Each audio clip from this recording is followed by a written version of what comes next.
Sinfonēta Rīga māja sākumā pabeigs savu uzvarām vainagoto sezonu. Un šķiet, ka mums katrs sezonas noslēguma koncerts ir saulaināks par iepriekšējo. Šis nebūs izņēmums, jo man šķiet, ka Šuberta lielā domažora simfonija mums palīdzēs doties krāšņā ceļojumā uz Vīni, izmantojot lētu aviosabiedrību pakalpojumus.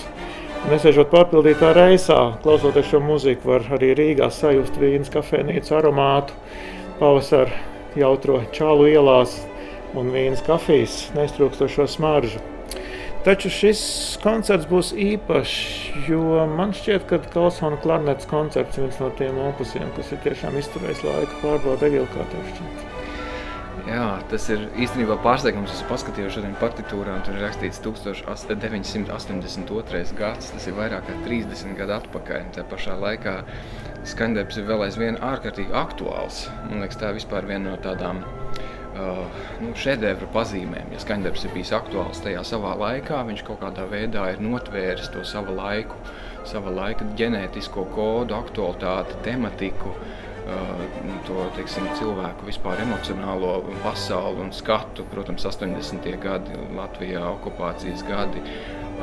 Tā pašā laikā viņš ir aktuāls arī šodien, 30 gadus vēlāk, ar to, ka viņā ir ārkārtīgi šī absolūtā cilvēciskā vērtība. Tur ir tik dažādas krāsu gammas, tik dažādas emocijas, ko viņš cenšas notvert. Tur ir ārkārtīgi skaista mūzika, apgarota, dvēseliska, ārkārtīgi agresīva mūzika, tajā pašā laikā pilnīgi kliedzoša un eksaltēta. Tas viss vienā koncertā.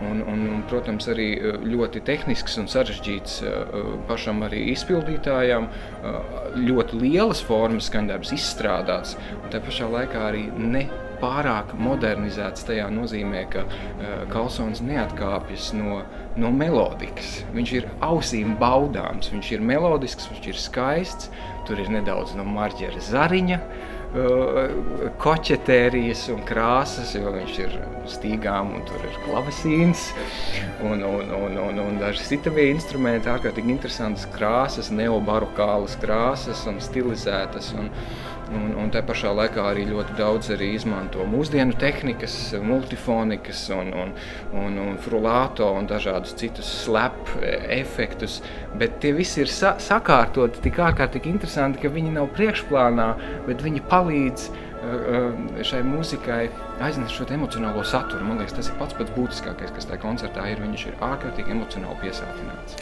Man šķiet, ka vēl no šīs dienas redzes viedokļa skatoties, Karlsons ir saglabājis dialogu ar savu adresātu, ar klausītāju.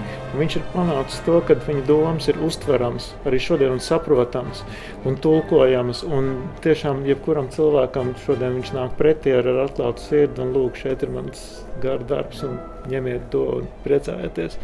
Vēl šajā koncertā skanēja austrāliešu komponista Karla Vaina, Smita alķīmija, virtuozs darbs stīgu orķestrim.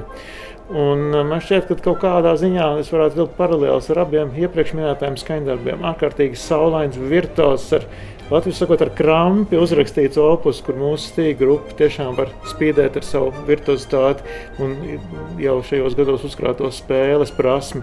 Tāpēc man šķiet, mēs varam aicināt jebkuru mūzikas interesantu uz šo vakaru, jo mūzika ir šī komunikācija, kas tiešām šajā vakarā būs pieejama jebkuram klausītājam.